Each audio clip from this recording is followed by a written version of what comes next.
विजय या ठिकाणी करायचा आहे।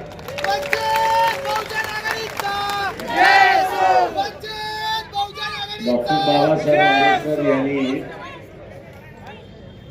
औरंगाबाद एक शिक्षणाचं माहेरघर व्हावं या दृष्टीने पूर्ण प्रयत्न केला। मिलिंद महाविद्यालय या ठिकाणी उभं केलं। हेतू हा होता की एकदा माणूस शिकला ते गुरखायला सुरुवात कर। शिक्षण मिळालं की त्याला स्वतःचं बरं वाईट कळायला सुरुवात। आणि म्हणून बाबासाहेब म्हणत असत की शिक्षण हे वाघिणीचं दूध आहे आणि जो कोणी पिईल तो असणारा गुरखल्याशिवाय राहणार नाही, अशी असणारी परिस्थिती आहे। पण आज समाज के लिए और सभी समाज के लिए लड़ने का अगर कोई काम करते हैं, पिछले एंजियोग्राफी होने के बाद अगर मार्केट में कोई नेता निकला है तो बाबा साहब अम्बेडकर निकला है। क्योंकि आज महाराष्ट्र के अंदर, हिंदुस्तान के अंदर अनेक दलित समाज पर और मुस्लिम समाज पर जो जुल्म, अन्याय, अत्याचार हो रहा है, उसके लिए सिर्फ आवाज उठती है महाराष्ट्र और देश में, तो सिर्फ बाबा साहब अम्बेडकर की आवाज उठती है।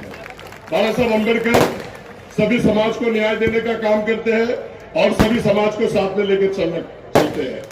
आपको मैं बता दूं कि वो महाराष्ट्र के इलेक्शन होने जा रहे हैं और महाराष्ट्र के अंदर 200 से सीट हमारी लड़ रही है। हमको अगर इंसाफ की लड़ाई लड़ना है, बाबा साहब के हाथ मजबूत करना है, तो हमारे ज्यादा से ज्यादा वंचित बहुजन आघाड़ी के उम्मीदवार को आपको चुनकर देना होगा। और आप अगर देंगे तो बीजेपी की जो सरकार है, जातिवाद जो सरकार है, उसको उखाड़ के फेंकने का काम हमको और आपको मिलकर करना पड़ेगा।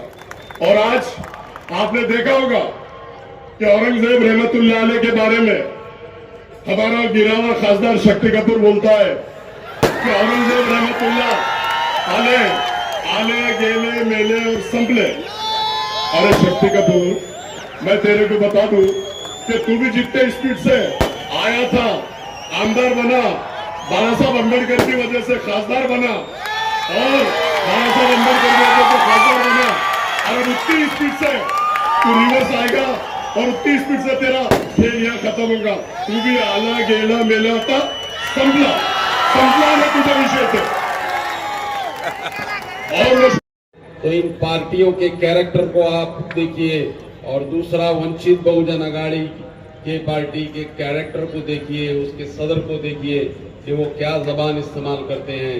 हम देख रहे हैं यहाँ पर कि मुसलमानों पे आए दिन जुल्म के पहाड़ तोड़े जा रहे हैं। कोई आवाज उठाई जा रही है तो वो आवाज बाला साहब की आवाज है। हम देख रहे हैं कि यहाँ पर पैगंबर बिल पेश किया गया 2021 में। अंबेडकर साहब ने पैगंबर बिल पेश किया। यहाँ पर जो मुसलमानों के वोटों के दावा कर रहे थे तो वो क्या घास चरने गए थे या जो है कुंभकर्ण की नींद सो रहे थे कि जब तुम्हारी नबी की शान में गुस्ताखी हो रही है तो तुमको जरा सी फिक्र नहीं है कि असेंबली में तुम मौजूद है और जो है इसके ऊपर कोई कानून बनाने का तुम्हारे ऊपर जो है तुम्हारे दिमाग में नहीं आया। ये बात अगर किसी के जहन में आई तो उस शख्स का नाम था बाला साहब प्रकाश अम्बेडकर। कि उन्होंने जो है जितने भी महापुरुष हर मजहब के जिनकी अगर कोई बेइज्जती करता है तो उसके लिए एक कानून बनाया जाए, वो बिल उन्होंने वहां पेश किया और आइंदा उसको 7 से 10 साल की सजा मिले, ये बिल उन्होंने वहां पेश करा। ये बड़ा कारनामा जो है। इमोशनल ब्लैकमेल मेरी कौम और मिल्लत को मत कर। आपने देखा होगा कि पूर्व मतदार संघ से और सेंट्रल मतदार संघ से जब तक के ये समीकरण दलित और मुस्लिम का बैठेगा नहीं, न मध्य से सीट चुनकर आएगी, न पूर्व से सीट चुनकर आएगी, न पश्चिम से सीट चुनकर आएगी। आदरणीय बाला साहब ने एक निर्णय लिया है कि आप देख लो, महाराष्ट्र के अंदर अगर सबसे ज्यादा मुसलमान उम्मीदवार दिया है तो हमारे नेता आदरणीय बाला साहब अम्बेडकर साहब ने ओबीसी को दिया, एसटी को दिया, एसटी को दिया, एक न्याय अगर महाराष्ट्र में और देश में सब समाज के साथ करते हैं तो आदरणीय नेता हमारे बाबा साहब अम्बेडकर करते हैं। हो रहा था हमारे आदरणीय नेता वहां पर जियारत करने के लिए गए और बोले डिपार्टमेंट को और सबको कि अगर केस करना है तो मुझ पे करो, क्योंकि औरंगजेब रहमतुल्लाह अलैह कोई बाहर के यात्री रहती नहीं है, वो इस देश में 50 साल से ऊपर उन्होंने राज किया और वहां पर जियारत करना या वहां पे जाना कोई जुल्म अन्याय अत्याचार नहीं है। लेकिन ये शक्ति कपूर उसके वहां धरने में सिर्फ फोटो लेके आ गए तो बोल रहे ये मेरे लोग नहीं है। देखो कितना डरता है केस से, मेरे लोग नहीं है, अरे तेरे लोग है या नहीं है, लेकिन मुस्लिम समाज के कौम और मिल्लत के तो लोग वहां पे थे ना, और तू कौम और मिल्लत के लोगों पे गुनाह दाखिल करवा देता है। उधर जाके देशी दारू तोड़ता है, 5 लाख रुपए हफ्ता बांध लेता है, उधर जाके वाइन शॉप पे बात करता है 5 लाख। राहुल मकासरे, रईस साळवे, कमलेश दाभडे यांनी 2 मिनिटात समोर यावं. 2 मिनिटात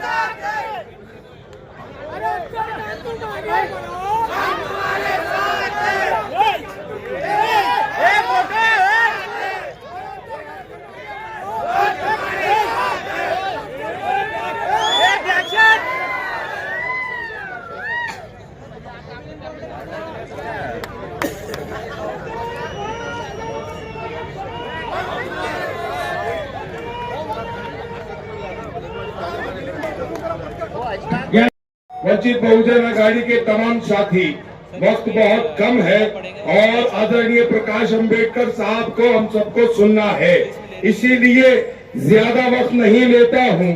सिर्फ औरंगाबाद को इतना बताने के लिए आया हूं कि साहब अपनी बीमारी के बावजूद, साहब अपनी मसरूफियत के बावजूद औरंगाबाद में मौजूद है तो सिर्फ ये कहने के लिए कि तुम्हारे बच्चों का मुस्तकबिल अगर बदलना है तो वंचित बहुजन अघाड़ी को चुना कर दो, ताकि तुम्हारे बच्चे अच्छी तालीम हासिल कर सके, तुम्हारे बच्चे अच्छे स्कूलों में पढ़ सके, तुम्हारे बच्चों को नौकरियां मिल सके, तुम्हारे बूढ़ों को पेंशन मिल सके, तुम्हारा आरक्षण महफूज रह सके। सिर्फ इसलिए आदरणीय प्रकाश अंबेडकर साहब हमारे बीच में है। मैं ज्यादा वक्त नहीं लेता, सिर्फ इतना कहता हूँ औरंगाबाद से कि दायरे में सिमट के आया है, हर रिवायत से हट के आया है। आंधियों को जरा खबर कर दो, शेर वापस पलट के आया है।